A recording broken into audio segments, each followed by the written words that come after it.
السلام علیکم dear listeners. جی جناب کہیے تو کیا حال احوال ہیں آپ سب کے؟ کیسے ہیں آپ سب؟ دعا ہے امید ہے آپ سب خیریت سے ہوں گے. الحمدللہ میں بھی بالکل خیریت سے ہوں اور آپ سب کی دعاؤں کی طلبگار ہوں. مجھے اپنی دعاؤں میں خاص الخاص طور پر یاد رکھا کریں اور بہت دعائیں کیا کریں. افطاری کے وقت، سحری کے وقت، جب بھی دعا مانگیں مجھے بھی اپنی دعاؤں میں یاد رکھا کریں. اور جی جناب ایک اور شارٹ سٹوری کے ساتھ حاضر ہوں. سٹوری کیسی ہے مجھے نہیں پتہ، لیکن شارٹ سٹوریز جو خاص طور پر ڈائجسٹ میں شائع ہوئی ہوں وہ بہت اچھی ہوتی ہیں. اور فی الحال جو ہے وہ ماہ رمضان بھی ہے اور عید بھی آنے والی ہے، تو اسی حوالے سے بھی کچھ کہانیاں جو ہے میں عید نمبر جو ہیں وہ بھی شیئر کرتی رہوں گی. فی الحال بڑھتے ہیں کہانی کی جانب. تو جناب کہانی کا نام ہے پیا کا رنگ اور مصنفہ ہیں نادیہ جہانگیر اور یہ مکمل ناول ہے.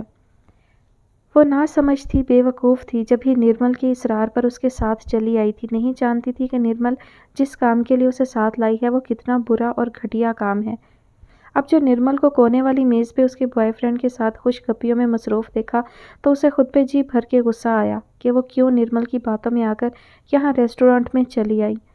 وہ بے شک 16 سال کی تھی، لیکن نرمل کو یوں بے باکی سے لڑکے سے باتیں کرتے اور اس کے ہاتھ پہ ہاتھ رکھتے دیکھ کر اسے بالکل بھی اچھا نہیں لگ رہا تھا.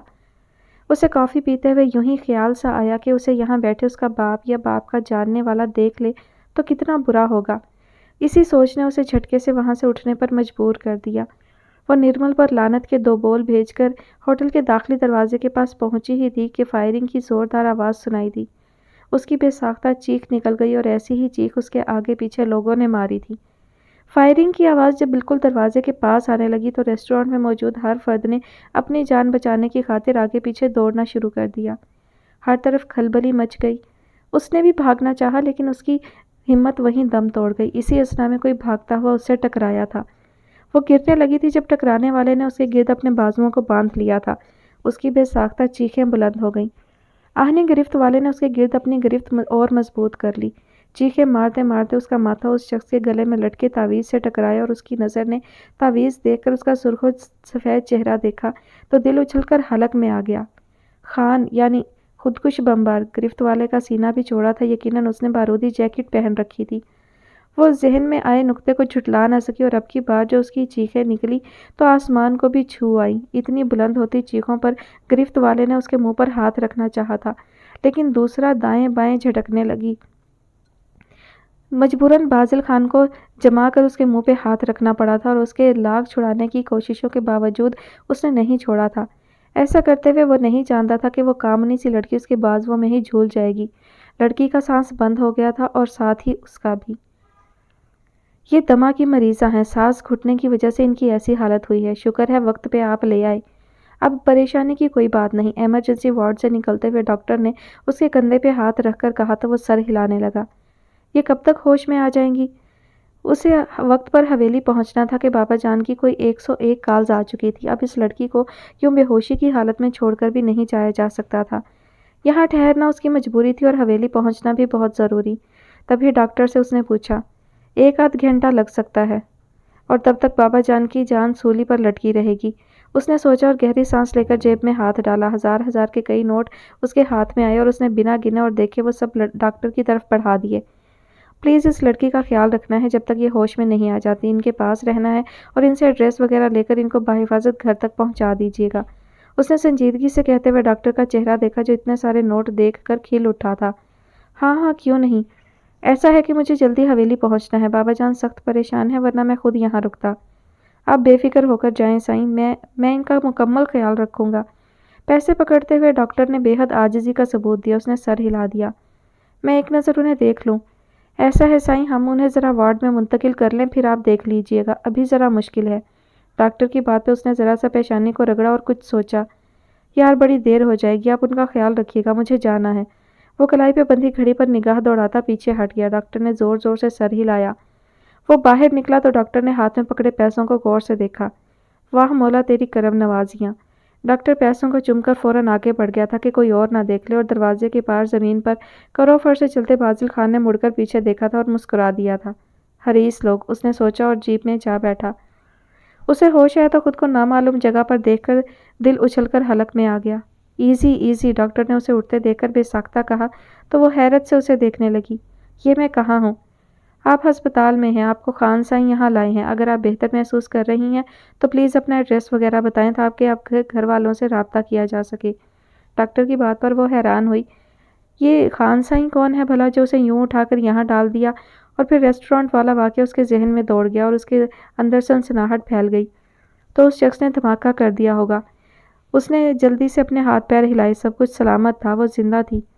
وہ شخص تو مجھ سے لپٹا تھا، پھر اس خودکش دھماکے میں میں کیسے بچ گئی؟ اس کے ذہن میں دور دور تک یہی سوال گونج رہا تھا۔ اس نے ڈاکٹر کی جانب دیکھا۔ سنیں، میں زندہ ہوں کیا؟ اس کے بچگانہ سوال پر ڈاکٹر دھیرے سے مسکرا دیا۔ کیوں، آپ کو یقین نہیں آ رہا؟ میں معذور تو نہیں ہوئی؟ اس نے پھر سے ہاتھ پیر ہلا کر اپنے صحیح سلامت ہونے کا یقین کرنا چاہا۔ بی بی آپ زندہ ہیں، مکمل ہوش میں ہیں۔ آپ کا کون سا ایکسیڈنٹ ہوا تھا جو آپ معذور ہوتیں؟ صرف دم گھٹا تھا اور اب آپ بالکل ٹھیک ٹھاک ہیں۔ ڈاکٹر مجبور تھا کہ اسے مکمل جواب دیتا کہ بازل خان سے ان گنت پیسے جو لے کر جیب میں ڈال رکھے تھے، ورنہ اب تو اس کا اپنے ذاتی کلینک پر ڈیوٹی کا ٹائم شروع ہونے والا تھا اور وہ یہاں سے فوراً بھاگنا چاہتا تھا، لیکن خان سائیں کے پیسے اور ان کے غصے کا خوف اسے یہیں بیٹھنے پر مجبور کر رہا تھا۔ پتہ نہیں وہ سمجھی تھی یا نہیں، مگر اس نے سر ہلا دیا، حالانکہ وہ بے چین اب بھی تھی کہ اب جب وہ خودکش بمبار اس کے ساتھ لپٹا تھا تو وہ دھماکے میں زندہ بچ کیسے گئی، اور وہ بھی صحیح سلامت۔ حیرت ہے۔ پلیز آپ اپنا کوئی کانٹیکٹ نمبر دیں، آپ کے گھر والے پریشان ہو رہے ہوں گے۔ ڈاکٹر کی بات پہ اسے فوراً اپنے بابا کا خیال آیا تھا اور اسے جھرجھری سی آ گئی کہ اگر انہیں اس کا ریسٹورانٹ میں بے وجہ موجود ہونا، پھر دھماکے میں اڑ جانا، پھر بچ کر یوں ہسپتال تک پہنچ جانا پتہ چلا تو ان کی حالت و کیفیت کیا ہوگی۔ یوں بھی اس کے امتحانات ہو رہے تھے، پرسوں آخری پیپر تھا۔ اگر بابا کو اس واقعہ کی بھنک بھی پڑ گئی تو وہ اسے پیپر نہیں دینے دیں گے۔ وہ پہلے ہی اس کی وجہ سے بہت خوف زدہ رہتے تھے، اب تو اور ہو جائیں گے، اور وہ آخری پیپر نہ دے کر بہت کچھ گنوا دیتی۔ بہتر تھا بابا کو خبر ہی نہ ہوتی۔ تبھی اس نے بنا سوچے سمجھے نرمل کا نمبر ڈاکٹر کو لکھوا دیا جو اگلے 15 منٹ میں اس کے پاس تھی۔ تم زندہ ہو؟ وہ اسے بھی زندہ سلامت دیکھ کر حیران ہو گئی۔ ہاں، اب تک تو زندہ ہوں، لیکن اگر تم نہ ملتی تو تمہارے باپ نے ضرور مجھے اوپر پہنچا دینا تھا۔ اس کی گمشدگی سے وہ پہلے ہی تپی ہوئی تھی، اب تو اس کے سر ہی ہو گئی۔ تم غائب کہاں ہو گئی تھی بدتمیز لڑکی؟ سارے ریسٹورانٹ میں تمہیں ڈھونڈ ڈھونڈ کے مر چلی تھی میں، حتیٰ کہ ٹیبل کرسیاں تک کھنگال ڈالے، شاید کسی سے چپکی ہوئی ہو۔ یہ سب تمہاری وجہ سے ہوا ہے منحوس۔ جواباً وہ بھی بگڑی، نہ تم مجھے ساتھ لاتی نہ وہ دھماکہ ہوتا۔ اس کی بات پر نرمل چونک گئی۔ دھماکہ؟ کون سا دھماکہ؟ وہ جو ریسٹورانٹ میں ہوا؟ وہ دھماکہ نہیں، فائرنگ ہوئی تھی، وہ بھی ہوائی، صرف روڈ پر۔ لیکن خودکش بمبار تو میرے ساتھ چپکا تھا۔ وہ اسی بات میں الجھی ہوئی تھی۔ ارے کون سا بمبار؟ ہیلو لیڈیز، پلیز اب آپ یہاں سے جا سکتی ہیں، مجھے بھی کچھ کام ہے، مجھے نکلنا ہے۔ ڈاکٹر نے تب کر درمیان میں مداخلت کی۔ وہ دونوں نان سٹاپ بول رہی تھی، اس بیچارے کی طرف دیکھ ہی نہیں رہی تھی جو بوجہ مجبوری وہاں کھڑا تھا۔ ڈاکٹر کی بات پر وہ دونوں تیزی سے سر ہلا کر اٹھیں۔ پلیز خان سائیں پوچھیں تو یہ لازمی بتائیے گا کہ میں آخر تک آپ کے پاس ہی کھڑا رہا تھا۔ ڈاکٹر ماہنور سے مخاطب تھا۔ نرمل نے حیرت سے ماہنور کی طرف دیکھا۔ یہ خان سائیں کون ہے؟ ماہنور نے جواباً کندھے اچکا کر لا علمی کا اظہار کر دیا۔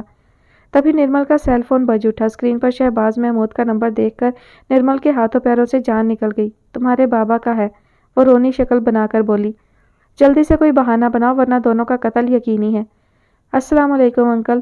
انکل سوری، ہم لیٹ ہو گئے، ہم دونوں منگلا ڈیم پہ آئے تھے، گاڑی خراب ہو گئی۔ نانا پلیز گاڑی نہ بھیجنا، اب تو گاڑی ٹھیک بھی ہو گئی، بس یہاں میگا مارٹ میں ہیں، تھوڑی سی شاپنگ کرنی تھی، ابھی بس پہنچتے ہیں۔ Okay bye. اس نے ساری بات ایک ہی سانس میں ختم کی اور فون بند کر کے گہری سانس لی۔ یار اگر بابا کو پتہ چل گیا تو؟ وہ سہم کر بولی۔ ایک تو تم ڈرپوک بہت ہو، تو کیا کروں، مجھ سے یہ دوگلا پر نہیں ہوتا۔ وہ ہنسی ہوئی۔ تو یہ لو فون، پاپا کو بتا دو سب۔ مجھے ڈر لگتا ہے۔ چھوڑ یار، میں نے اتنی بزدل لڑکی ساری زندگی میں نہیں دیکھی۔ لڑکیوں کو بہادر ہونا چاہیے تاکہ لوگ انہیں شیرنیاں کہیں، شیرنیاں۔ یہ شیرنی تم ہی بن سکتی ہو۔ خوفناک بندہ دیکھ کے میرا تو دم پہلے ہی گھٹنے لگتا ہے، میں بھلا کیسے بنوں شیرنی؟ پتہ ہے کیا، تم نے جو خود ساختہ ڈر خوف اندر گھسا رکھے ہیں، انہوں نے تمہیں اتنا بزدل، ڈرپوک اور گیدڑ بنا رکھا ہے۔ او سوری، گیدڑ نہیں، گیدڑی۔ آخری جملے پر وہ کہکہا لگا کر ہنسی تو اس نے زور سے ایک مکہ اس کے کندھے پر جڑ دیا۔ وہ کمرے میں داخل ہوئی تو شہباز محمود نے تیزی سے کچھ پیچھے چھپایا۔ کیا کیا شاپنگ کی میرے بیٹے نے؟ تکیے کے نیچے کوئی چیز چھپاتے ہوئے انہوں نے یوں ہی پوچھا تو وہ بکھلا گئی۔ وہ بابا، شاپنگ تو نرمل کو کرنی تھی۔ اس کے بکھلائے ہوئے انداز پر شہباز محمود نے چونک کر اسے دیکھا۔ سب خیریت ہے نا؟ بابا کی زیرک نگاہوں کی تاب نہ لاتے ہوئے وہ ان کے پاس آ بیٹھی اور ان کے کندھے پر سر رکھ دیا۔ بابا؟ پرسوں میرا پیپر ہے۔ اور مجھے پتا ہے مجھے ساری رات جاگنا ہے۔ شہباز محمود نے معصومیت سے کہا تو اس کی ہنسی نکل گئی۔ کتنے سیانے ہیں آپ، اس کی بات پر وہ بھی ہنس دیے۔ تو مجھے یہ بتاؤ اپنی میڈیسن لی؟ باپ کی بات پر وہ جھوٹ نہیں بول سکتی تھی، تبھی سر جھکا دیا۔ کتنی لیزی ہو تم، ایک وقت کی دوا چھوڑنے پر جانتے ہو تمہاری حالت کیسے ہو جاتی ہے، اور تم پھر بھی سستی دکھاتی ہو۔ باپ کی ذرا سی سرزنش نے اسے نادم سا کر دیا۔ اوکے تم بیٹھو، میں تمہاری دوا لے آؤں، اور یہ بتاؤ چائے پیو گی یا کافی؟ انہوں نے اٹھتے ہوئے پوچھا۔ جو میرے بابا پئیں گے۔ تو پھر اسٹرانگ سی چائے چلے گی؟ بالکل۔ اس نے سر ہلایا تو شہباز محمود ملازم کو آواز دیتے باہر نکل گئے۔ اس نے گہرا سانس لیا۔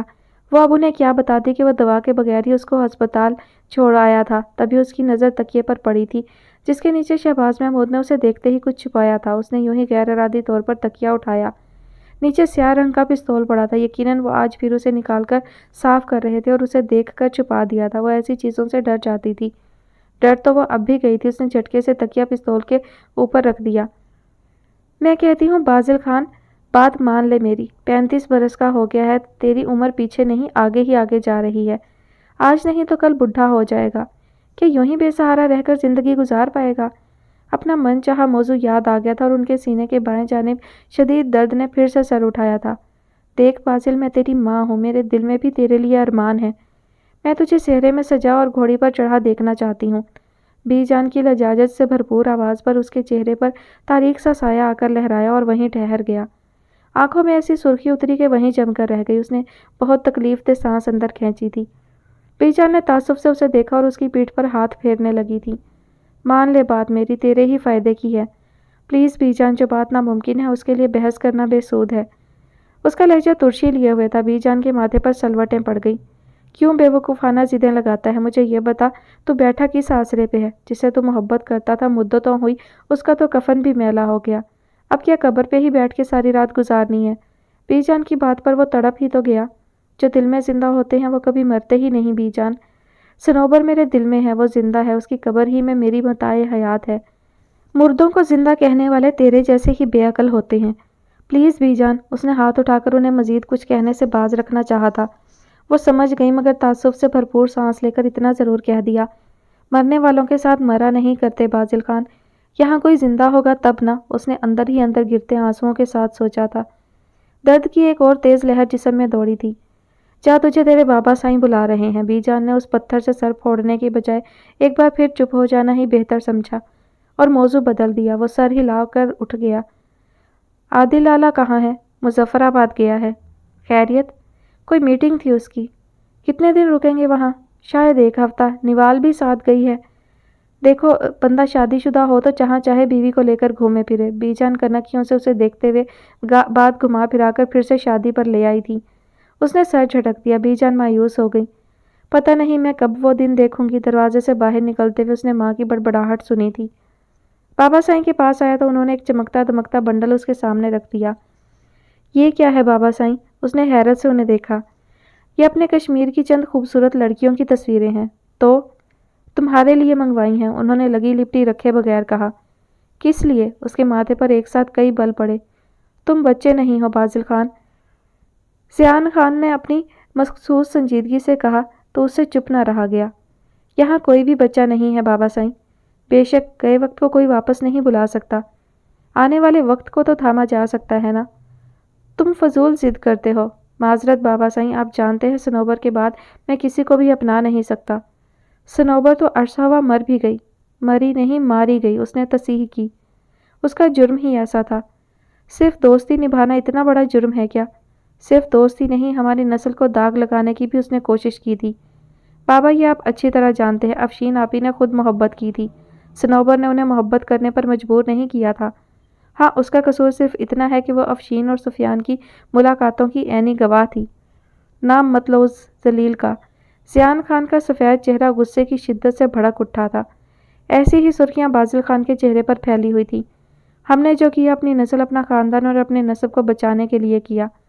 آپ افشین اور سفیان کو قتل کروا دیتے، لیکن صنوبر کیوں؟ وہ بے بس ہوا، آواز کانپ گئی۔ افشین نے ہمارے خاندان کا نام ڈبونے کی کوشش کی اور صنوبر نے اس کا ساتھ دیا۔ جتنا جرم افشین کا تھا اتنا ہی جرم صنوبر کا بھی تھا۔ میں آج بھی کہتا ہوں بابا سائیں، آپ لوگوں نے افشین اور صنوبر کے ساتھ اچھا نہیں کیا۔ بکواس بند کرو، وہ ہمارا حسب نسب ڈبونے پہ لگی تھی اور ہم ان کے ساتھ بہتری کرتے۔ تم میرے سپوت ہو بازل، کیا تمہیں خاندان کی عزت، اپنے باپ دادا کی عزت عزیز نہیں؟ سیان خان کی چنگھاڑتی آواز پر وہ کچھ بول نہ سکا۔ بے شک وہ ٹھیک ہی کہہ رہے تھے کہ اتنے اعلیٰ خاندان کی بیٹی ایک گھٹیا خاندان کے لڑکے کے ساتھ بھاگنے کا پروگرام بنا رہی تھی اور اس کی سہیلی اس کا ساتھ دے رہی تھی۔ ان کا جرم واقعی ناقابل معافی تھا، لیکن یہ دل بہت بے ایمان تھا جو اس سہیلی صنوبر کے پیار میں ڈوبا ہوا تھا، جس میں کسی اور کی گنجائش تھی نہ جگہ۔ پھر کیسے وہ بی جان اور بابا سائیں کی بات مان لیتا؟ بازل خان، بہتر ہے تم شادی کا فیصلہ خود کر لو، ورنہ مجبوراً مجھے زبردستی کرنا پڑے گی۔ سیان خان بے حد سنجیدہ تھے۔ آئی ایم سوری بابا سائیں، آپ ایسا کچھ نہیں کریں گے، اس نے بھی آرام سے کہہ دیا۔ میں مجبور ہوں، مجھے عادل کے برابر تمہیں بھی حصہ دینا ہے، مگر تمہاری شادی کے بعد۔ اور میں بھی مجبور ہوں، میں نے صنوبر کو کول دیا ہوا ہے۔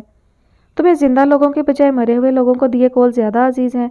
آپ جو بھی سمجھ لیں۔ سیان خان نے اسے دیکھ کر رہ گئے۔ رات آئی بھی اور گزر بھی گئی۔ ساری رات دل بھرتا رہا اور آنکھ روتی رہی۔ بیڈ پہ پڑے صنوبر کے تمام خط بولتے رہے، وقت کی باتیں بتاتے رہے اور اسے بے حساب رلاتے رہے۔ وہ اس کی بچپن کی دوست تھی، اس کی ہمراز، ہر چیز میں، ہر کھیل میں اس کی ساتھی۔ بڑی ہوئی تو اس کے ساتھ کی تمنا جاگی، لیکن برے وقت نے برا کیا، کسی کی سزا اس کا بھی مقدر بن گئی۔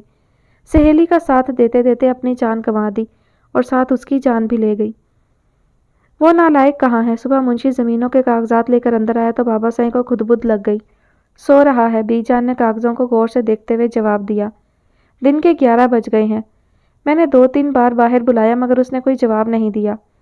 اس سے کہو منشی آیا ہے، وہ پھر بھی نہیں آئے گا۔ میں اس ضدی لڑکے سے عاجز آ چکا ہوں۔ وہ تپے ہوئے بولے۔ اس سے کہو کل ہماری زمینوں کا فیصلہ ہے، میرے کہے بنا خاموشی سے عدالت چلا جائے۔ آج تو اس نے اپنی عدالت لگا رکھی ہوگی۔ بی جان نے گہری سانس لی۔ عجیب انسان ہے، لوگ 10-10 عورتیں ایک ساتھ رکھتے ہیں اور یہ ایک ہی عورت کے پیچھے مر رہا ہے، اور وہ بھی مری ہوئی عورت کے پیچھے۔ بی جان نے تصحیح کی اور منشی سے کاغذات لے کر پڑھنے لگیں۔ سیان خان نے غصے سے لب بھینچ لیے۔ تم شادی کیوں نہیں کر لیتے؟ اس کا بکھرا حلیہ دیکھ کر تخت پر بیٹھی زمر آپا نے گویا اس کی مشکل کا حل نکالا تھا۔ آپ سب جانتی ہیں۔ سوجی اور دکھتی آنکھوں کو اس نے انگوٹھے اور شہادت کی انگلی سے اندر کی جانب دبایا۔ دیکھ میرے بھائی، گیا وقت ہاتھ نہیں آتا۔ صنوبر کی موت کیسے ہوئی اور کیوں ہوئی یہ ہم سب جانتے ہیں۔ وہ بے قصور تھی۔ زمر آپا کی بات کو اس نے راستے میں ہی روک دیا۔ یہ تم کہتے ہو نا، ورنہ اس کا قصور افشین جتنا ہی تھا۔ اس نے افشین کا ساتھ دیا، حتیٰ کہ اسے بھاگنے کے لیے اپنا برقع تک دیا۔ پھر تم کیسے کہہ سکتے ہو کہ وہ بے قصور تھی؟ وہ کچھ بول نہ سکا۔ وہ بے قصور نہیں تھی بازل خان، ہمارے جو ریت رواج ہیں وہاں یہی قصور اصل جرم ہوتا ہے۔ بابا سائیں نے حکم دیا۔ عادل اور شایان نے اس آدمی کے ٹکڑے ٹکڑے کر دیے۔ سارے خاندان کو خبر ہو گئی۔ پھر کیسے وہ اپنی قصوروار بیٹی کو چھوڑتے، اسے زندہ رہنے دیتے، اور جب بیٹی کا بھی گلا کاٹ دیا تو اس کی ساتھی کو زندہ رکھ کر وہ آستین کا سانپ کیسے پالتے؟ سمر آپا کے کھردرے لہجے پر وہ گہری سانس لے کر رہ گیا۔ بات سچ تھی مگر بے ایمان دل تسلیم کرنے سے قاصر تھا۔ دل اب بھی بے قرار تھا، اس مرے ہوئے وجود کے لیے تڑپ رہا تھا۔ اندر محبت سانس لیتی تھی تو باہر وہ جیتا تھا۔ لڑکیاں تو سب کی سب ایک سے بڑھ کر ایک ہیں۔ دیکھے سائیں، یہ کتنی خوبصورت ہے، میرے بازل کے ساتھ بیٹھی کتنی جچے گی۔ بی جان سیان سائیں کے پاس ساری تصویریں پھیلائے بیٹھی شوق سے دیکھ رہی تھی۔ ہاں واقعی یہ تصویر بازل نے دیکھی؟ انہوں نے تصویر کو غور سے دیکھتے ہوئے پوچھا۔ اس نے کچھ بھی نہیں دیکھا۔ کیا مطلب؟ بی جان نے انہیں سوالیہ نظروں سے دیکھا۔ آپ تو کہہ رہے تھے آج اسے منا کر ہی رہیں گے۔ وہ لکیر کا فقیر ہے حاجرہ بیگم، اس کی طبیعت آپ پہ گئی ہے، انہوں نے سرگوشی کے سے انداز میں کہا تو وہ چونک کر اسے دیکھنے لگے۔ اس کی محبت کا قتل ہم پہ واجب تھا، جب ہم نے اپنی سگی اولاد کو نہیں بخشا تو وہ تو پھر غیر تھی۔ سائیں کا لہجہ دہکتا ہوا تھا۔ سگی اولاد کے لیے بھی ترس کی گنجائش نہ تھی۔ بی بی جان کے منہ سے بے ساختہ آہ نکلی۔ میری جھلی بیٹی، انہوں نے سوچا۔ حاجرہ بیگم ہمارے لیے محبتوں سے زیادہ خاندان کی عزت اہمیت رکھتی ہے۔ خاندان پہ حرف آئے ہم میں سے کسی کو قبول نہیں، انہوں نے اپنے مخصوص بھاری اور کڑک لہجے میں کہا تو حاجرہ بیگم چپ چاپ انہیں دیکھ کر رہ گئیں کہ یہ سخت جان سخت دل لوگ نہ جانے کیسے پتھر تھے، جن کے لیے خاندان کا نام اور مقام سگی اولاد سے بھی زیادہ اہمیت کا حامل تھا۔ حاجرہ بیگم خود بھی تو اس رنگ میں رنگی ہوئی تھی۔ افشین کی یاد کبھی کبھی انہیں بے چین کرنے آ جاتی تھی، لیکن خاندان کی عزت کا خیال انہیں بے سکونی اور بے چینی سے بچا لیتا تھا۔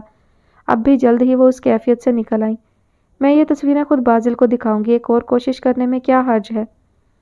وہ دن برا تھا یا حالات ہی ایسے ہو گئے تھے کہ صبح ہی صبح ڈرائیور کی طبیعت خراب ہو گئی؟ جس کی وجہ سے اس نے اسے زحمت دینے کی بجائے گھر کے اندرونی کام کرنے والے ملازم کو اسکول چھوڑنے کو کہا تھا۔ ملازم نے لاکھ کوشش کی مگر اس سے گاڑی سٹارٹ نہ ہو سکی۔ اس کا آج آخری پیپر تھا، اسکول پہنچنا ہر صورت لازمی تھا۔ لگتا ہے چھوٹی بی بی ڈرائیور کی طرح گاڑی کی بھی طبیعت آج خراب ہے، ملازم نے دانت نہ کوستے ہوئے کہا تو وہ روحانسی ہو گئی۔ ملازم نے اسے بیک ویو مرر سے دیکھتے ہوئے فوراً پینترا بدلا۔ آپ ایسا کریں بڑے صاحب جی کو جگا لیں، وہ آپ کو ڈراپ کر دیں گے۔ نہیں نہ فیضی بابا ساری رات میرے ساتھ جاگتے رہے ہیں، اب جا کے ان کی آنکھ لگی ہے تو میں کیسے انہیں اٹھا دوں؟ وہ دانتوں سے ہونٹ کاٹتی رہی، بے حد پریشان اور روحانسی ہو رہی تھی۔ آپ بھی تو چھوٹی بی بی کمال کرتی ہیں، پڑھنا آپ نے ہوتا ہے اور جاگنا بڑے صاحب کو پڑتا ہے۔ ایسا بھی کیا ڈرنا، آپ سوتے ہوئے صاحب جی کے پاس بیٹھ کر بھی تو پڑھ سکتی ہیں نا۔ یہ کہنا آسان ہے فیضی، تم سب جانتے ہو اندھیرے سے مجھے کس قدر خوف آتا ہے اور رات تو میرا دم بند کرنے لگتی ہے۔ ایسے میں اگر بابا بھی میرے ساتھ نہ جاگیں تو میں کیسے زندہ رہوں؟ چھوڑیں بی بی جی، یہ آپ کا وہم ہے، رات باہر ہوتی ہے، اندھیرا باہر ہوتا ہے۔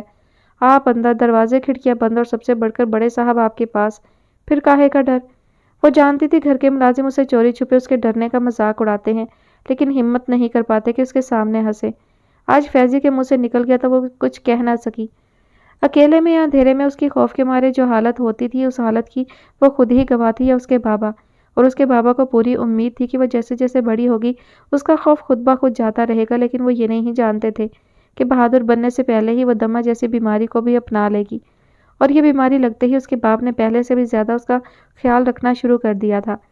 لیکن بیماری تھی کہ علاج کے باوجود ختم نہیں ہو پا رہی تھی۔ اب حالات ایسے تھے کہ امتحانات کی وجہ سے اسے ساری رات جاگ کر پڑھنا پڑتا تھا۔ ایسے میں کئی بار اس کی حالت خراب ہوئی تھی تو اس کے باپ نے بھی اس کے ساتھ جاگ کر رات گزارنا فرض سمجھا تھا۔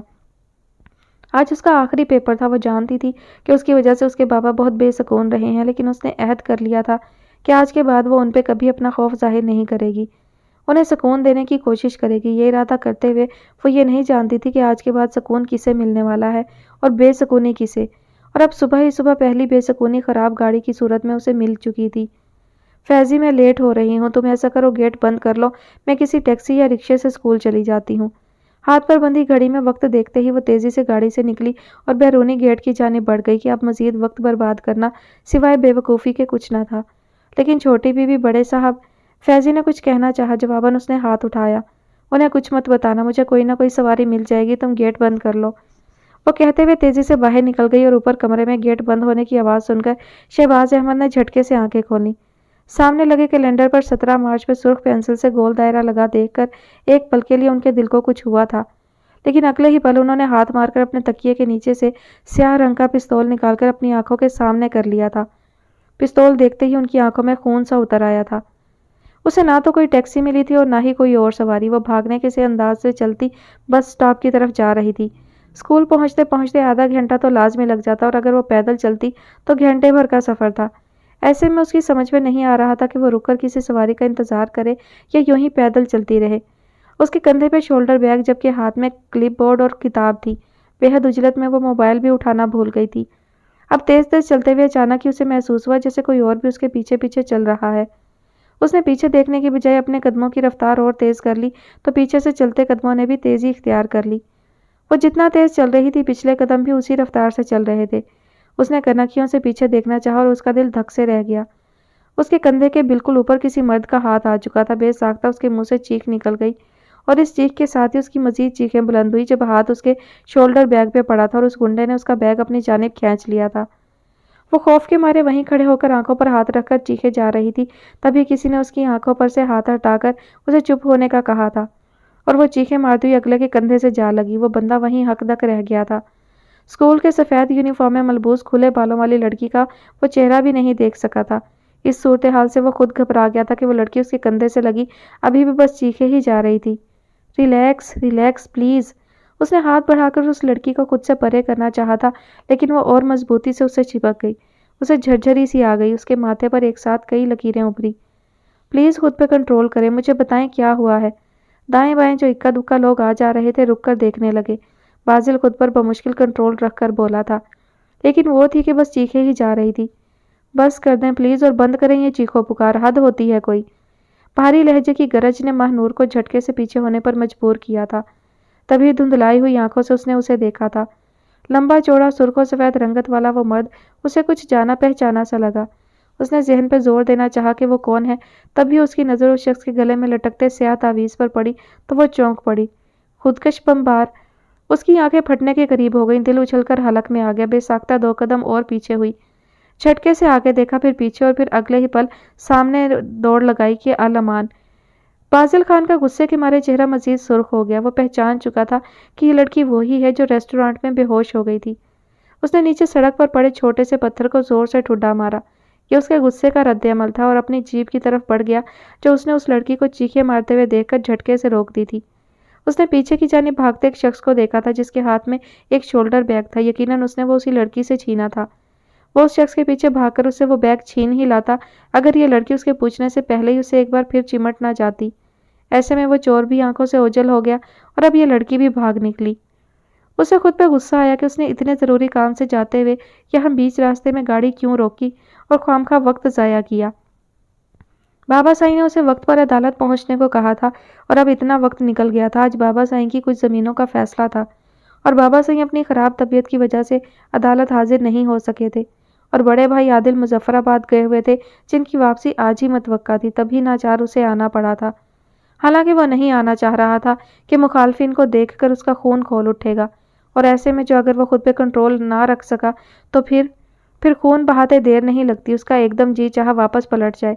اگلی تاریخ پہ خود بابا حاضر ہو جائیں گے، لیکن یہ بھی ناممکن تھا کہ بابا کو دل کا عارضہ لاحق تھا، اور وہ ان دنوں نئے ہسپتال سے لوٹے تھے اور بیڈ ریسٹ کر رہے تھے، اور چونکہ فیصلے کی تاریخ تھی سو بہتر تھا وہ عدالت میں حاضر ہو ہی جاتا۔ اس نے دل نہ چاہتے ہوئے بھی جیپ سٹارٹ کر لی۔ عین اسی دن حویلی میں بھوچال اس وقت آیا جب ظہر کی اذانوں کے تھوڑی دیر بعد ہی عادل خان اور شایان خان نماز پڑھنے کی غرض سے مسجد کی سیڑھیوں کے پاس پہنچے ہی تھے کہ پیچھے سے سیاہ کرولا سے کئی گولیاں آ کر انہیں وہیں گرا گئیں۔ عادل تو موقع پر ہی دم توڑ گیا، جبکہ شایان نے ہسپتال کی راہداری میں پہنچ کر موت سے ہاتھ ملایا تھا۔ حویلی میں خبر پہنچی تو بڑے سائیں زیان علی خان نے وہیں سینہ پکڑ لیا۔ دل کا عارضہ پہلے ہی سے لاحق تھا، اب کی بار اس کا وار آخری ثابت ہوا اور خالی نہ گیا۔ دل کے دورے نے بڑے سائیں کو بھی ابدی نیند سلا دیا۔ حویلی پر گویا قیامت ٹوٹ پڑی، ہر طرف کوہرام مچ گیا۔ حویلی میں ایسی قیامت بپا تھی کہ کسی کو بھی اس خاندان کے نظر نہ آنے والے آخری مرد کا خیال نہیں رہا تھا۔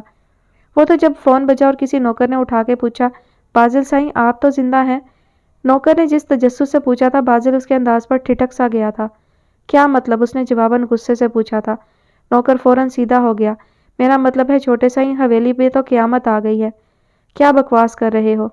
چھوٹے سائیں، عادل سائیں، شایان سائیں اور بڑے سائیں سب ایک ساتھ چلے گئے، سب ختم ہو گئے، مر گئے ہیں سب۔ بازل کے ہاتھ سے فون چھوٹ کر دور جا گرا، اسے لگا اس کی بھی بس آخری سانسیں ہیں۔ صبح کے حالات کے باوجود وہ کسی نہ کسی طرح اسکول پہنچ گئی تھی۔ پیپر تو شروع ہو چکا تھا، لیکن اس کی منت سماجت کام آئی اور اسے بھی بٹھا لیا گیا، لیکن باقی کا سارا دن اس کا بے چینی ہی میں گزرا تھا۔ ڈرائیور بعد میں گاڑی ٹھیک کرا کے لے آیا تھا۔ ڈرائیور کو دیکھتے ہی وہ چراغ پا ہو گئی کہ اگر صبح گاڑی ٹھیک ہوتی تو اس کے ساتھ صبح والا واقعہ پیش کیوں آتا۔ ڈرائیور نے اس کی پھٹکار چپ چاپ سن لی تھی۔ وہ گھر پہنچی تو لاؤنج کا شیشے کا دروازہ دھکیلتے ہی اندر سے آتی اگر بتیوں کی تیز خوشبو نے اس کی سانسوں کو وہیں روک دیا۔ ہاتھ میں پکڑے کلپ بورڈ پہ اس کے ہاتھ ڈھیلے پڑ گئے۔ سامنے سے آتے فیضی کو اس نے سوالیہ نظروں سے دیکھا۔ فیضی کے چہرے پہ بھی پسماندگی چھائی ہوئی تھی۔ آج کوئی خاص بات ہے؟ اس کے لب ذرا سے ہلے تھے۔ آج چھوٹے صاحب کی برسی ہے، ملازم فوراً بتا کر وہاں سے ہٹ گیا۔ وہ مردہ قدموں سے چلتی لاؤنج کے صوفے پر آ بیٹھی۔ فیضی کی بیوی جو کچن میں غریبوں کے لیے کھانا بنانے میں مصروف تھی، اسے دیکھتے ہی باہر نکل آئی۔ چھوٹی بی بی پانی لے آؤں؟ بابا اپنے کمرے میں ہوں گے۔ اس کی آواز میں لرزش تھی، کیونکہ وہ جانتی تھی کہ یہ دن اس کے باپ کے لیے موت سے کم نہیں ہوتا۔ وہ اس دن سارا وقت اپنے کمرے میں بند رہتے ہیں، باہر نہیں نکلتے، کھاتے ہیں نہ پیتے ہیں، سارا دن روتے ہوئے گزار دیتے ہیں۔ تبھی اس نے مرے ہوئے لہجے میں ملازمہ سے پوچھا تو جواباً اس نے تیزی سے نفی میں سر ہلایا۔ نہیں جی، بڑے صاحب تو صبح سے گھر سے نکلے ہوئے ہیں، لیکن آج تو شاید وہ چھوٹے صاحب کی قبر پہ گئے ہوں۔ وہ کچھ کہہ نہ سکی۔ اسے وہ دن شدت سے یاد آیا جب 5 سال پہلے شہباز محمود اپنے بیٹے کے مجبور کرنے پر اس کی کلاس فیلو افشین کا رشتہ لے کر زیان خان کے گھر گئے تھے۔ وہ بھی بابا کے ساتھ تھی۔ وہاں زیان خان نے انہیں نچلی ذات کا طعنہ دے کر دھتکار کر گھر سے نکالا تھا، اور پھر جب اس کے بھائی سفیان کو باپ کی اتنی تذلیل کا پتہ چلا تو اس نے جذباتی قدم اٹھایا، اور عین اس وقت جب وہ لڑکی لے کر بھاگ رہا تھا ان لوگوں نے اسے پکڑ لیا تھا اور پھر ٹوکے سے اس کے ہزاروں ٹکڑے کر کے شہباز محمود کے گھر پہنچائے تھے۔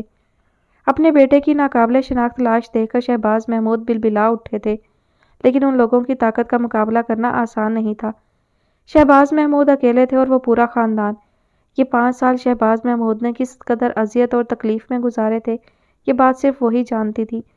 ہر سال جب یہ دن آتا شہباز خان خون کے آنسو روتے، اپنی بے بسی پر تڑپتے اور وہ باپ کو تڑپتا دیکھ کر خود تڑپ جاتی۔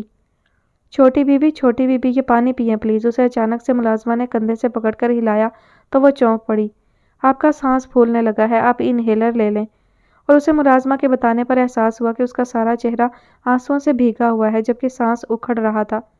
اس نے لمبے لمبے سانس لینے شروع کر دیے تو ملازمہ نے گھبرا کر دائیں بائیں دیکھا، اس کی کوئی بھی دوا وہاں نہیں تھی۔ تبھی وہ اندر کی طرف بھاگی اور دوڑتے ہوئے لا کر انہیلر اس کے ہاتھ پر رکھ دیا۔ تھوڑے توقف کے بعد وہ ذرا سا پرسکون ہوئی تو ملازم نے اس کا بجتا ہوا سیل فون لا کر اس کے سامنے کر دیا۔ اس نے سوالیہ نظروں سے ملازم کو دیکھا۔ بڑے صاحب ہیں۔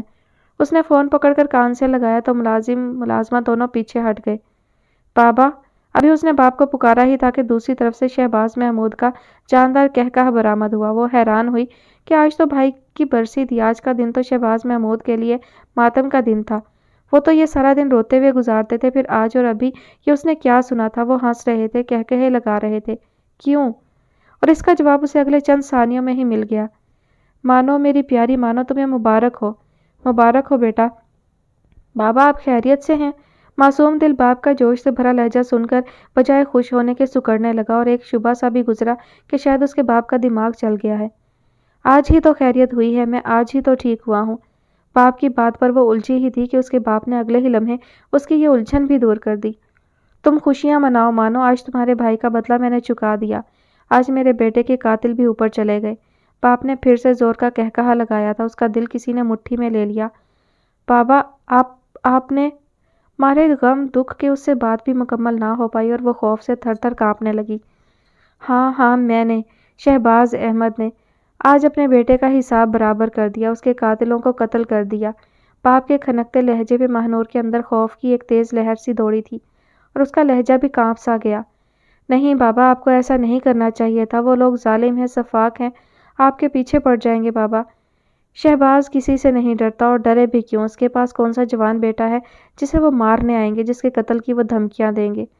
اب کی بار شہباز محمود کا لہجہ ذرا سا لڑکھڑایا تھا یا شاید روندا تھا، لیکن اگلے ہی پل اس پہ فوراً قابو پایا تھا۔ میرا جوان بیٹا تو آج وہاں اوپر بیٹھا خوش ہو رہا ہوگا، مجھے داد دے رہا ہوگا۔ مجھے تو خود یقین نہیں آ رہا کہ میں نے لمحوں میں کیا سے کیا کر دیا۔ میں نے کیسے ان لوگوں کو ڈھیر کر دیا۔ ان کے ایک ایک لفظ سے خوشی چھلکی پڑ رہی تھی۔ بابا پلیز آپ گھر آئیں، مجھے بہت ڈر لگ رہا ہے۔ وہ خوف سے کانپ کر رہ گئی، ہراساں نظروں سے دائیں بائیں دیکھنے لگی۔ جواباً شہباز احمد نے زندگی سے بھرپور کہکہا لگایا۔ میں گھر ہی آ رہا ہوں مانو، تم ملازموں سے کہو وہ ڈھول تاشوں کا انتظام کریں۔ آج میری حویلی میں سفیان کا ماتم نہیں بلکہ اس کے قاتلوں کی موت کا جشن منایا جائے گا۔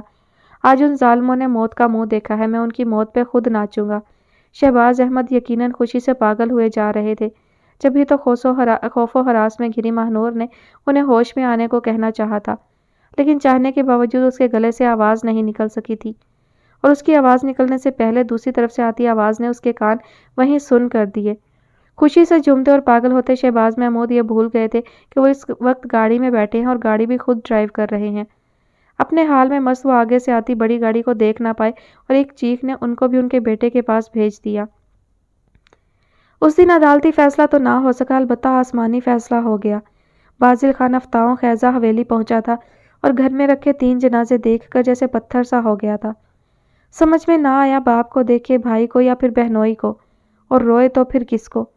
وہ مرد تھا اور مرد کی آنکھ میں آنسو آ جائے یہ اس کی مردانگی کے خلاف ہے، لیکن جہاں بات خون کے رشتوں کے بچھڑنے کی ہو وہاں مردانگی کو سنبھال کر رکھنا بہت مشکل ہو جاتا ہے۔ 3 لاشیں دیکھ کر اس کے اندر خون کے آنسو بہنے لگے تھے۔ وہ دہاڑے مار کر رو دیتا جو اگر مضبوط آواز کا نہ ہوتا۔ اس کی ماں نے اسے دیکھا تو تڑپ کر اس کے چوڑے سینے سے آ لگی، اور ماں کے ساتھ لگتے ہی اس کا بھی بہانہ چل گیا، اس کی آنکھیں بہہ نکلیں۔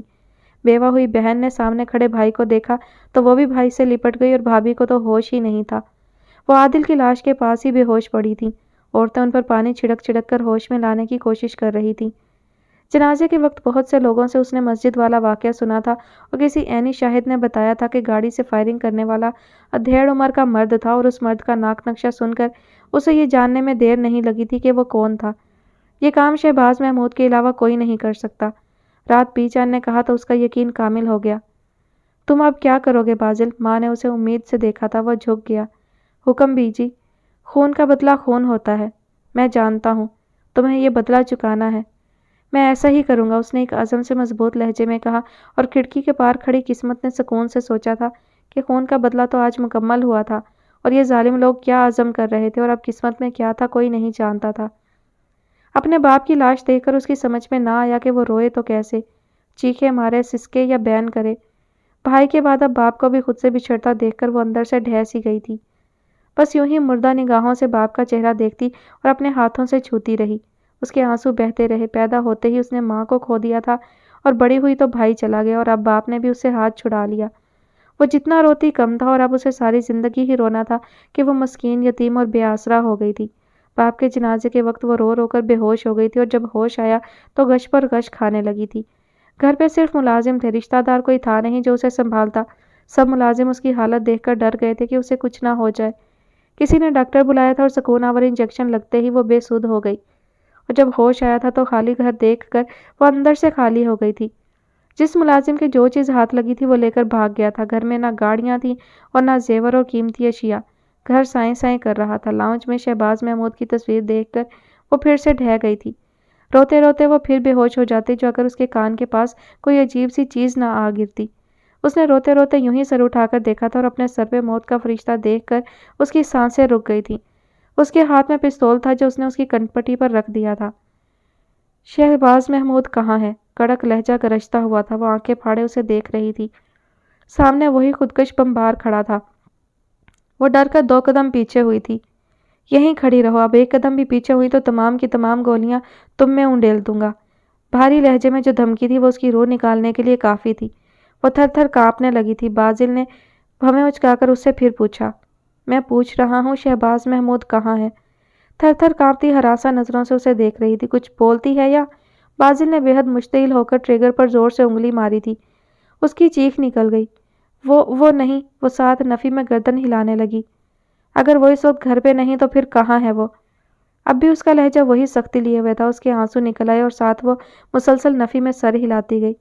میں کہہ رہا ہوں بتاؤ وہ کہاں ہے؟ اس نے بے حد غصے سے اسے بالوں سے پکڑنا چاہا تھا۔ ایسے میں جھٹکے سے وہ اس کے قریب ہوا تھا کہ وہ روتے ہوئے اس کے سینے سے آ لگی۔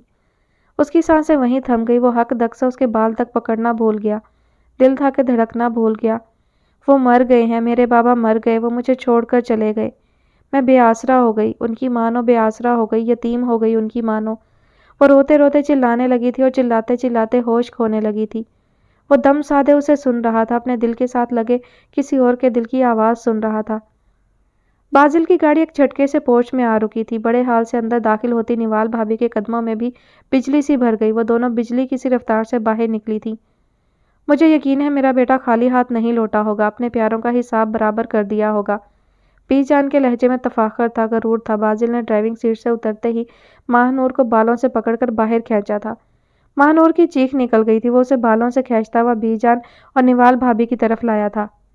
بازل، یہ کیا؟ تم تو شہباز محمود کو ختم کرنے گئے تھے۔ بی جان نے حیرت سے اسے دیکھا تھا۔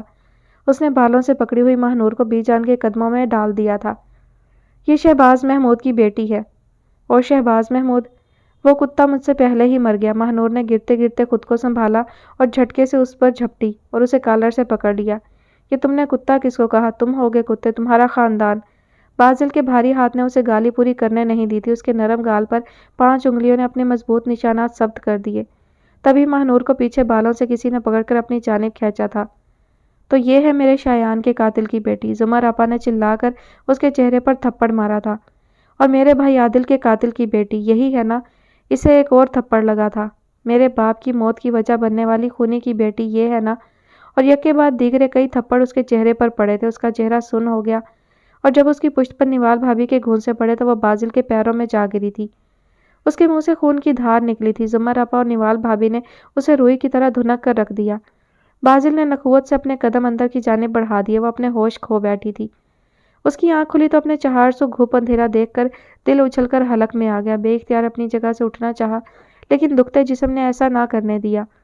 وہ اپنی جگہ کراہ کر رہ گئی۔ اسے آس پاس عجیب طرح کی آوازیں سنائی دیں، شاید پاس ہی جانور بندھے تھے۔ یا رب، اندھیرے میں وہ بلبلائی تھی۔ اس نے وہ کالی رات یوں ہی روتے گزاری تھی۔ صبح ہونے کا احساس تب ہوا جب کمرے کے واحد روشن دان سے روشنی نے اندر جھانکا تھا۔ تب اس نے سوجی ہوئی آنکھوں سے اپنے دائیں بائیں دیکھا تھا۔ اس سے ذرا پرے گائے بھینسیں بندھی تھی۔ اسے ابکائی سی آ گئی، وہ وہیں دوہری ہو گئی۔ اس لڑکی کا کیا کرنا ہے؟ بی جان نے صبح ناشتہ کرتے ہوئے اس سے پوچھا تھا۔ پڑا رہنے دے اسے یہیں کہیں، تم اسے مار کر وہیں پھینک آتے۔ ایک بار موت آ جائے تو فائدہ کوئی نہیں، بندہ بار بار مرے تو اسے زندگی سمجھ میں آتی ہے۔ پیچھے سے آتی زمر آپا نے کہا تو اس کے دل کو ہلکا سا کسی نے دبایا۔ یہ لڑکی ہمارے مردوں کے قاتل کی بیٹی ہے، اسے تو ہم آسانی سے مرنے بھی نہ دیں گے۔ زمر آپا کے لہجے میں ایک جنون سا تھا۔ وہ محسوس کر کے سر ہلانے لگا۔ ٹھیک کہہ رہی ہیں آپ، اسے نوکرانی بنا لیں، گھر کے سارے کام کرے گی۔ مجھے نہیں لگتا کہ وہ کچھ کر پائے گی، بمشکل 15-16 سال کی ہے۔ بیچا نے اس کا حدود اربا بیان کیا تھا۔ میرے ہتھے چڑھی تو سب کام کرے گی، 4 ٹھڈے مار کر میں اسے اس کی اوقات یاد کرا دوں گی۔ زمر آپا کا لہجہ حتمی تھا، وہ اپنے آپ میں گم ناشتہ کرتا رہا۔ فاتحہ خوانے کے لیے کچھ لوگ آئے تھے۔ وہ تیار ہو کر آیا تو نوال بھابھی اس لڑکی کو بالوں سے پکڑ کے گھسیٹتی ہوئی باہر لا رہی تھی۔ اس نے ایک نظر ادھر دیکھ کر نظریں دوسری جانب کر لی، لیکن جب مردان خانے میں بیٹھا تھا، فاتحہ کے لیے آئے لوگوں کے لیے کھانا لگایا جا رہا تھا، تب ایک ملازم نے اس کے کان میں کوئی سرگوشی کی۔ وہ اسی پل اپنی جگہ سے اٹھ کھڑا ہوا۔ خیریت بازل خان؟ ایک شخص نے اس کے بے ساختہ انداز میں پوچھا تو وہ زبردستی ہلکا سا مسکرایا اور سر ہلا دیا۔ آپ لوگ کھانا کھائیں، میں ذرا بی جان کی بات سن لوں۔ وہ باہر نکلا تو ایک طرف ملازموں کا جمگھٹا لگا دیکھا۔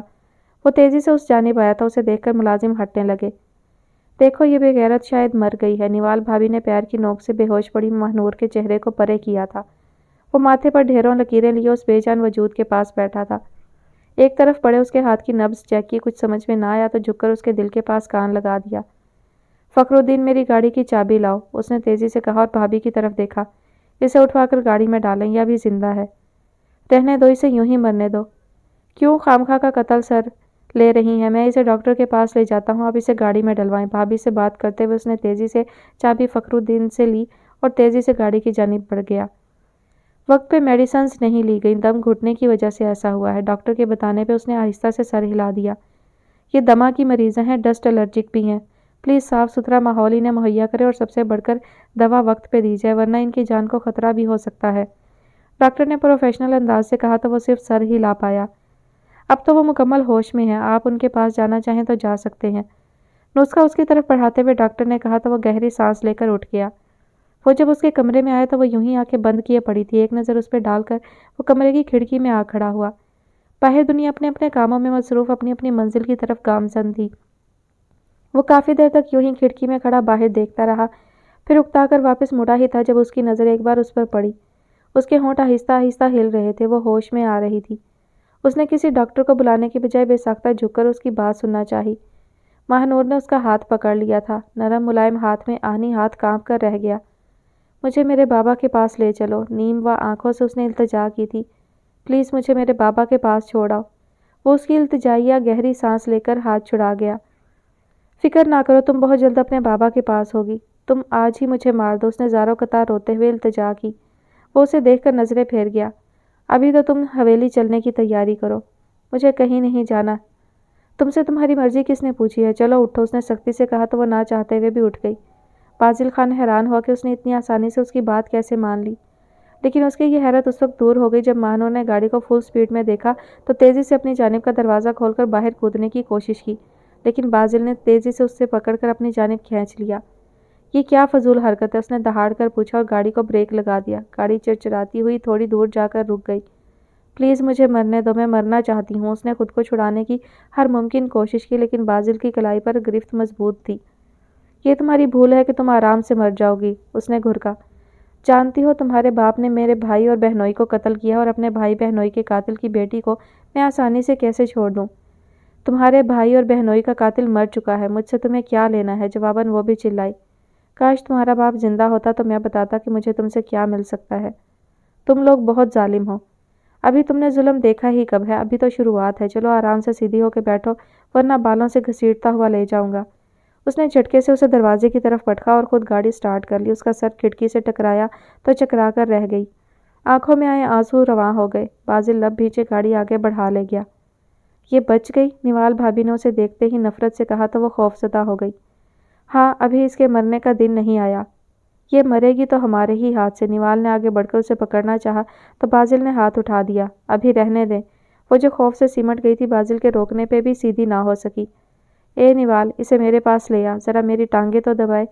زمر نے تخت پہ بیٹھے بیٹھے آواز لگائی تو وہ ڈر کے مارے نفی میں سر ہلانے لگی۔ مجھے نہیں ان کے پاس جانا، وہ سہمی ہوئی آواز میں بولی۔ جائے گی تو تیری ماں بھی، چل دفعہ ہو آگے لگ۔ نوال نے پیچھے سے اسے دھکا دیا تو وہ سیدھی زمر کے پاس تخت پر آ گری۔ تو تیرا مکر بھی تیرے کسی کام نہ آیا، تو پھر اسی دہلیز پہ آ پڑی۔ لمبا سا ہنکارا بھر کر زمر آپا نے کہا تو وہ سہم کر ان کا چہرہ دیکھنے لگی۔ یہ بھول جا لڑکی کہ اب تو یہاں سے نکل پائے گی، موت کا فرشتہ بھی آئے نا تو ہماری اجازت کے بغیر کچھ نہیں کر پائے گا۔ چل نیچے بیٹھ اور میری ٹانگیں دبا۔ زمر آپا نے ٹانگیں نیچے لٹکائیں تو وہ چپ چاپ کھڑی رہی کہ کیا کرے، اسے ایسے کام کرنا کہاں آتے تھے۔ دفعہ ہو بیٹھ نیچے۔ زمر آپا نے اپنا بھاری پیر اس کے پیٹ میں دے مارا، وہ بلبلا کر رہ گئی۔ مردانے کی طرف بڑھتے بازل نے ذرا سا مڑ کر اس کی طرف دیکھا تھا۔ ایک تو یہ لڑکی چیخیں بہت مارتی ہے، اس نے ناگواری سے سوچا تھا۔ رات اپنے کمرے میں جاتے ہوئے بازل کو بی جان کے کمرے سے نکلتی دکھائی دیتی۔ اس کے ہاتھ میں کوئلوں والی انگیٹھی تھی، ساتھ وہ کھانس بھی رہی تھی۔ بازل اس کے پاس پہنچ گیا تھا۔ یہ انگیٹھی نیچے رکھ دو، اگر اس میں نئے کوئلے نہ ڈالے تو بی جان ان کوئلوں کو مجھ پر انڈیل دیں گی، وہ سہمے ہوئے انداز سے بولی تھی، ساتھ کھانسی بھی تھی۔ تم رکھ دو نیچے اور اپنا سانس درست کرو۔ اس کے کہنے پہ اس نے انگیٹھی نیچے رکھ دی اور سانس کو درست کیسے کرتی؟ سانس بگڑ رہا تھا، کھانسی بڑھتی جا رہی تھی۔ بازل غور سے اسے دیکھ رہا تھا۔ میری گاڑی میں تمہاری میڈیسنز ہے، تم یہیں رکو، میں لاتا ہوں۔ اسے وہیں کھانستا چھوڑ کر وہ تیزی سے گاڑی کی جانب بڑھا۔ تب تک وہ کھانستے کھانستے برآمدے کے ستون کے پاس بیٹھ گئی تھی۔ بازل تیزی سے دوائیں لے کر مڑا تھا، لیکن اتنے میں اس کی حالت غیر ہو چکی تھی۔ کھانستے ہوئے وہ ہوش و حواس سے بھی بیگانہ ہو رہی تھی۔ بازل نے انہیلر نکال کے اس کے منہ سے لگانا چاہا تھا۔ اسی لمحے کھانسی سے تڑپتے ہوئی ماہ نور کا ہاتھ کوئلوں والی انگیٹھی میں جا پڑا۔ بازل نے جھٹکے سے اس کا ہاتھ کھینچ کر اپنے ہاتھوں میں دبا لیا۔ جلے ہوئے ہاتھ کی تپش اس کے اندر تک اتر گئی تھی۔ تم لوگ مجھے ایک ہی بار کیوں نہیں مار دیتے؟ وہ صبح صحن میں جھاڑو دے رہی تھی، جب جلے ہوئے ہاتھ سے جھاڑو پکڑنا مشکل ہو گیا تو اس نے غصے سے جھاڑو دور پھینک دی۔ برآمدے سے گزرتی زمر آپا نے اسے دیکھا تو آ کر اسے الجھے بکھرے بالوں سے پکڑ لیا۔ تب وہ بے بسی سے چلائی تھی اور جواباً زمر آپا نے اس کے منہ پہ کس کر تھپڑ دے مارا تھا۔ تم پل پل مرو گی تو تمہیں اندازہ ہوگا کہ تمہارے باپ نے کتنا بڑا ظلم کیا ہمارے ساتھ۔ میرے بابا مر چکے ہیں، وہ رو پڑی۔ تم تو زندہ ہو نا اپنے بابا کی لاڈلی بیٹی، تمہیں پل پل مار کر ہمیں اتنی تو تسکین ملے گی نا کہ ہم نے اپنے پیاروں کا بدلہ لینے کی کوشش تو کی۔ زمر آپا نے جھٹکا دے کر اس کے بال چھوڑے تو اس کی چیخ نکل گئی۔ اپنے کمرے کی کھڑکی میں کھڑے بازل نے چونک کر اس کی جانب دیکھا تھا۔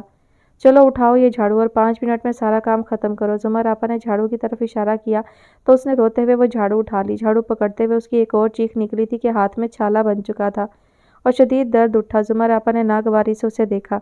زیادہ نازک اندام بننے کی کوشش نہ کرو، تم ملازمہ بن چکی ہو اس گھر کی، ساری عمر نوکرانی بن کے گزارنی ہے، بہتر ہے اپنے اطوار بدل لو۔ مجبوراً وہ جھاڑو پکڑ کر نیچے پھیرنے لگی تھی، شدید درد کی لہریں پورے جسم میں دوڑی تھیں۔ زمر آپا وہاں سے ہٹ گئیں تو ایک ملازم نے لا کر مرہم اس کے سامنے رکھ دیا۔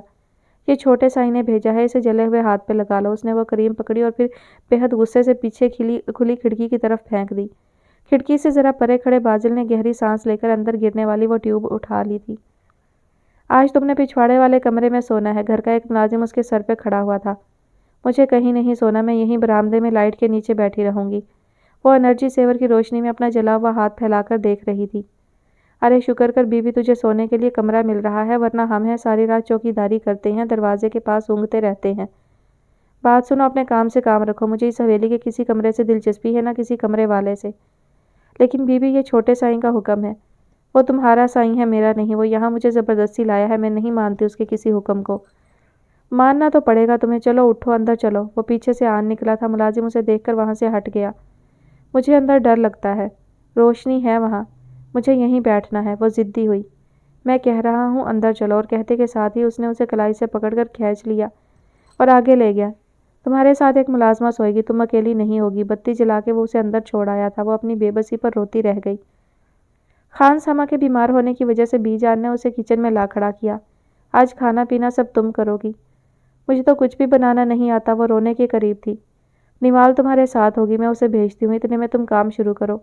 بی جان اسے وہیں چھوڑ کر خود باہر نکل گئی۔ وہ اتنے بڑے کچن میں کھڑی آنکھیں پھاڑے دائیں بائیں دیکھنے لگی۔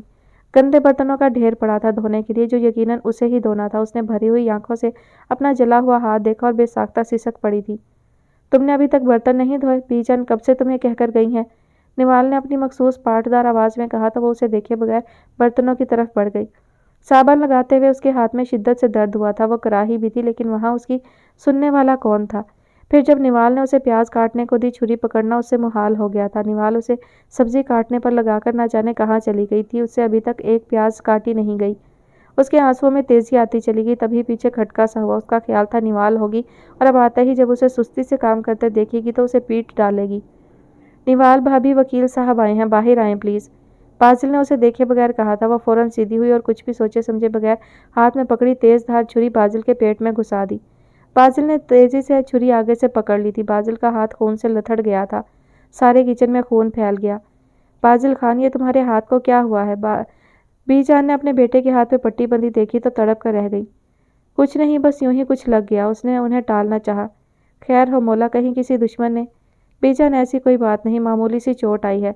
زمر آپا نظر نہیں آ رہی ہیں۔ اس نے بات ہی بدل دی۔ زمر اور نوال قبرستان گئی ہیں۔ تبھی زمر ماہنور کو بالوں سے پکڑ کر اندر داخل ہوئی۔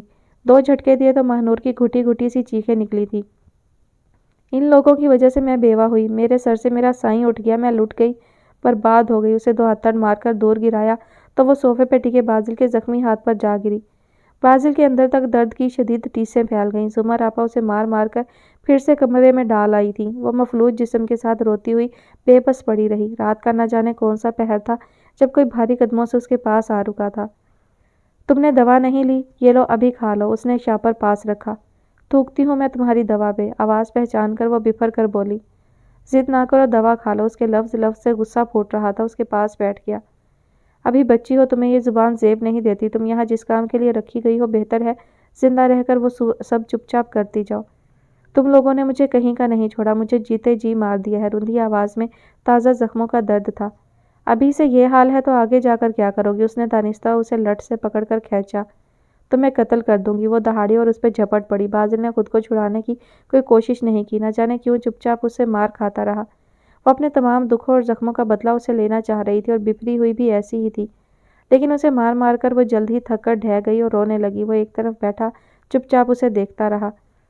اوہ، یہ کیا ہوا میرے بھائی کو؟ کس ظالم نے یہ وحشیانہ سلوک کیا؟ زمر آپا نے صبح اس کے چہرے پر اتنی چوٹیں اور خراشیں دیکھیں تو چلا کر رہ گئیں۔ بی جان کا ہاتھ بھی سینے پہ پڑا تھا۔ چھوٹا سا ایکسیڈنٹ ہو گیا تھا لیکن بچت ہو گئی۔ اس نے دودھ کا گلاس پیتے ہوئے جھوٹ بولا تو اندر داخل ہوتی ماہنور نے سر جھٹکا۔ بی جان نے فوراً 100 کے کئی نوٹ اس کے سر سے وار کر اس کی طرف بڑھا دیے۔ یہ لے، میرے بیٹے کا صدقہ ہے۔ اس نے وہ سرخ نوٹ گھور کر دیکھے۔ اسے اپنی حدت کا شدت سے احساس ہوا۔ سوری، مجھ سے زیادہ ان کی ضرورت زمر آپا کو ہے کیونکہ میں صرف یتیم ہوں اور یہ بیوہ اور بے اولاد بھی ہیں۔ پلیز یہ انہیں دے دیں۔ اس کے الفاظ تھے یا آگ میں بجھے شعلے۔ ان تینوں نے جھٹکے سے اسے دیکھا تھا۔ پھر زمر آپا کو نہ جانے کیا ہوا تھا، روتے ہوئے ایک طرف بھاگ گئی تھی۔ بی جان نے خشمگین نگاہوں سے اسے دیکھا اور ایک ساتھ کئی مکے اسے جڑ دیے۔ تو نے میری بیٹی کو گالی دی، میری بیٹی کی بے عزتی کی، میں تجھے زندہ قبر میں نہ ڈال دوں؟ بی جان نے تیش میں آ کر اسے نیچے گرا دیا تھا۔ بازل گہری سانس لے کر رہ گیا۔ بی جان چھوڑ دیں اسے۔ نہیں، نہیں چھوڑوں گی اسے۔ اس نے میری بیٹی کو رلایا ہے، اسے اس کے بے آسرا ہونے کا طعنہ دیا ہے۔ وہ بیوہ ہو گئی ہے، اس نے اسے احساس دلایا ہے۔ بی جان اسے مار مار کر ہانپنے لگی تو بازل نے اٹھ کر ان کے ہاتھ پکڑ لیے۔ بس کریں، یہ مر جائے گی۔ میں اسے مار دوں گی، جان سے مار دوں گی۔ ہاں تو مار دے، میں کون سا جینا چاہتی ہوں؟ مجھے کل مارنا ہے تو آج ہی مار دے۔ نیچے گری وہ چلا کر رہ گئی تھی۔ آگے سے زبان چلاتی ہے۔ بی جان پھر سے اسے مارنے کو لپکی مگر بازل نے قابو کر لیا۔ ہاں تو رکی کیوں؟ مار دو مجھے، ابھی مارو، ابھی مارو۔ وہ پھر چلائی۔ دیکھ دیکھ کیسی زبان چلا رہی ہے یہ خونی کی اولاد، ظالم قاتل کی بیٹی۔ اگر میں خونی کی بیٹی ہوں تو تم بھی مجھ سے کم نہیں۔ تم ایک خونی کی ماں ہو اور دوسرے خونی کی ساس۔ اگر میرے باپ نے تمہارے بیٹے اور داماد کو قتل کیا تو تمہارے بیٹے اور داماد نے میرے بھائی کو قتل کیا تھا۔ میرے باپ نے اپنے بیٹے کا بدلہ لیا، حساب برابر کیا۔ اب زور تمہارا ہے نا میرا، پھر کیوں مجھے باندھی بنا رہی ہو؟ کیوں نیچا دکھا رہی ہو؟ شرم نہیں آتی ایک بے بس مجبور پہ ظلم کرتے؟ حیا نہیں آتی اپنے رویے پہ؟ وہ بولنے پر آئی تو چلا چلا کر بولتی گئی۔ بی جان بفری، دیکھ کیسی بے غیرت لڑکی ہے، کسی ذلیل خاندان کی پیداوار ہے یہ۔ ذلیل خاندان میرا نہیں تم لوگوں کا ہے۔ جو لڑکی میرے بھائی کے ساتھ گھر سے بھاگی جا رہی تھی وہ اسی خاندان کی تھی نا؟ پھر اپنے خاندان کو کیا کہتی ہو؟ اس نے بھویں اچکا کر پوچھا تو بازل کا بھاری ہاتھ اس کے ہوش اڑا گیا۔ اس کی وہ ساری رات بے چینی میں گزری تھی، ایک پل کے لیے بھی وہ سو نہیں سکا تھا۔ ساری رات سگریٹ پہ سگریٹ پھونکتا رہا تھا، بار بار ایک ہی آواز کانوں میں گونج رہی تھی۔ اگر میں خونی کی بیٹی ہوں تو تم بھی مجھ سے کم نہیں، ایک خونی کی ماں ہو اور دوسرے خونی کی ساس۔ اس کمزور لڑکی کی پھنکار بار بار اندر گونج رہی تھی اور اس کی بے چینی بڑھتی جا رہی تھی۔ اگر میرے باپ نے تمہارے بیٹے اور داماد کو قتل کیا ہے تو تمہارے بیٹے اور داماد نے میرے بھائی کو قتل کیا تھا۔ میرے باپ نے اپنے بیٹے کا بدلہ لیا، حساب برابر کیا۔ اس نوعمر لاؤبالی چھوٹی سی لڑکی کی زبان کیسے کھل گئی تھی، کیسے وہ چلا اٹھی تھی۔ جب کسی بے بس مجبور پہ تسلسل سے ظلم ہوتا رہے تو یقیناً ایک دن ان کی زبانیں یوں ہی کھل جایا کرتی ہیں جیسے کہ آج ماہ نور کی کھلی تھی۔ خاندان میرا گھٹیا نہیں، تم لوگوں کا ہے۔ جو لڑکی میرے بھائی کے ساتھ گھر سے بھاگی جا رہی تھی وہ اسی خاندان کی تھی نا، پھر اپنے خاندان کو کیا کہتے ہو؟ وہ جھٹکے سے کرسی سے اٹھا، اس کا تن بدن پسینے میں شرابور ہو چکا تھا، اس کی سانسیں تیز تیز چل رہی تھی۔ اس نے اپنا دایاں ہاتھ اپنے سامنے پھیلا کر دیکھا جو اس نے ماہ نور کے چہرے پر مارا تھا۔ اس کی آنکھوں کی سرخی بڑھنے لگی، وہ باقی ساری رات اپنے ہاتھ کو ہی دیکھتا رہا۔ بہت عرصے بعد یہ ہوا تھا کہ اس کی یہ رات صنوبر کی یادوں میں نہیں گزری تھی، آج اس نے کسی اور کو سوچا تھا اور ساری رات سوچا تھا۔ صبح وہ اسے صحن میں کپڑے دھوتی دکھائی دی تھی، وہ چلتا ہوا اس کے پاس آ رکا۔ آئندہ بی جان سے زبان درازی مت کرنا، اس کی بات پہ کپڑے رگڑتے اس کے ہاتھ رکے۔ کیوں؟ ورنہ مجھے مار پڑے گی؟ اس نے غور سے اسے دیکھا۔ اتنا تو معلوم ہے تمہیں، جانتی ہوں کمزور لوگ ہاتھ چلانے کے علاوہ اور کچھ نہیں کر سکتے۔ شٹ اپ، اس کا چہرہ سرخ ہوا، وہ ہنس پڑی۔ سچ بات ہمیشہ کڑوی لگتی ہے۔ سر جھٹک کر اس نے ہاتھ میں آیا کپڑا جھٹکے سے زور لگا کر چیر دیا۔ شاید یہ تمہاری قمیص ہے۔ گلے کے درمیان سے چری ہوئی قمیص اس نے اس کے سامنے کی۔ اکثر میری طرح کے کمزور لوگ ایسا بھی کر دیتے ہیں۔ اس نے آنکھ سے دو ٹکڑے ہوئی قمیص کی طرف اشارہ کیا، وہ اسے دیکھ کر رہ گیا۔ جتنی تم چھوٹی ہو نا، تمہاری سوچ اتنی چھوٹی نہیں۔ ہاں، اس نے سر ہلایا، لیکن اس سے بالکل الٹ۔ تم جتنے بڑے ہو نا، تمہاری سوچ اتنی بڑی نہیں بلکہ بہت چھوٹی سی سوچ کے مالک ہو۔ اس نے دو انگلیوں کے درمیان ذرا سا فاصلہ رکھ کر چھوٹی سوچ کا اشارہ کیا، وہ اسے دیکھتا ہی رہ گیا۔ جانتے ہو بازل خان، تم نے مجھے بنا قصور کے یہاں لا کر کیا ثابت کیا ہے؟ وہ بغور اسے دیکھ رہی تھی۔ اپنے گھٹیا ہونے کا ثبوت دیا ہے تم نے۔ وہ لب بھینچے اب بھی اسے دیکھ رہا تھا۔ تم نے ایک عورت پر مردانگی چلانی چاہیے، اپنے پیاروں کا مجھ عورت سے بدلہ لینا چاہا۔ افسوس، صد افسوس، تم بہت کمزور مرد ہو بازل خان، بہت کمزور۔ اس نے افسوس سے سر ہلایا۔ جانتے ہو بازل خان، جو مرد عورت سے بدلہ لینے کا سوچتا ہے وہ مرد ہونے کا دعویٰ نہیں کر سکتا۔ صد افسوس، تم اس کیٹیگری میں فٹ نہیں بیٹھتے۔ اس نے آرام سے کہہ کر اسے بہت کچھ جتا دیا۔ وہ اب بھی دم سادے اسے دیکھ رہا تھا، سن رہا تھا۔ وہ کپڑے لے کر اٹھتے ہوئے باقی بچا گندا صرف اس پر ڈال گئی تھی۔ وہ بنا کچھ بولے اسے دور تک جاتا دیکھتا رہا۔ زمینوں کے کاغذات یوں ہی پڑے تھے، عدالتوں میں کئی فیصلوں کی تاریخ آگے پیچھے ہو گئی تھی۔ منشی، پٹواری سب ہیرا پھیری پہ لگے اس کی راہ میں نظریں ٹکائے ہوئے تھے، لیکن اس کا دل تھا کہ ہر طرف سے اچاٹ ہو رہا تھا۔ اسے کسی پل چین نہیں مل پا رہا تھا۔ کھیتوں کھلیانوں اور اپنی زمینوں میں جاتا تو دل اُب جاتا، ڈیرے پہ جا کے بیٹھتا تو اکتا جاتا۔ جرگوں میں اب اس نے جانا ہی چھوڑ دیا۔ باہر کی دنیا کے لیے دل خالی خالی سا رہنے لگا۔ رات کو نہ ڈائریاں کھولتا، نہ صنوبر کے فوٹو دیکھتا۔ ساری ساری رات پچھواڑے کے بند دروازے کو دیکھتا رہتا۔ اندر لائٹ جلتی رہتی اور اس کا دل جلاتی رہتی۔ یہ تصویریں تمہارے بابا نے مجھے آخری دنوں میں دی تھیں۔ وہ بی جان کے پاس آ کر بیٹھا تو انہوں نے روندی ہوئی آواز میں کہا اور ہاتھ میں پکڑی بہت سی تصویروں کا لفافہ اس کی طرف بڑھا دیا۔ بی جان کے پیر دباتی ماہ نور نے سر جھٹکا تھا۔ بازل، جو بی جان سے لفافہ لے رہا تھا، کرنٹ کھا کر رہ گیا۔ یہ کیا ہے؟ تیرے باپ نے کہا تھا تم ان میں سے جس لڑکی پہ بھی ہاتھ رکھو گے وہ 24 گھنٹے کے اندر اندر اسے تمہاری دلہن بنا دیں گے۔ بی جان کو اس کا انداز خاصا برا لگا تھا، اور آپ جانتی ہیں میں نے بابا سائیں کو صاف منع بھی کر دیا تھا۔ اس نے صاف لفظوں میں جتایا، یہی تو کلک تھا، مجھے ساری زندگی مارتا رہے گا۔ تمہارے بابا سائیں تمہاری شادی کا خواب لے کر اس دنیا سے چلے گئے اور میں بھی۔ بس کر دیں بی جان پلیز، اور ان تصویروں کو آگ میں جھونک دیں۔ جو بات ناممکن ہے بس ناممکن ہے۔ تم بہت ضدی ہو بازل خان، انہوں نے افسوس سے اسے دیکھتے ہوئے اچانک پیر ماہ نور کو دے مارا تھا۔ زور لگا بے غیرت، ہاتھوں میں دم نہیں ہے، انہوں نے ماہ نور کو مار کر اور گھرک کر کہا تھا۔ اب کی بار ماہ نور کے بجائے بازل کو واضح طور پر درد ہوا تھا۔ اس دن جو ہوا عجب ہی حادثہ تھا۔ وہ بڑے حال کی جھاڑ پونچھ کر رہی تھی جب اچانک اس کا سانس بند ہونے لگا تھا۔ وہ کھانسنے لگی۔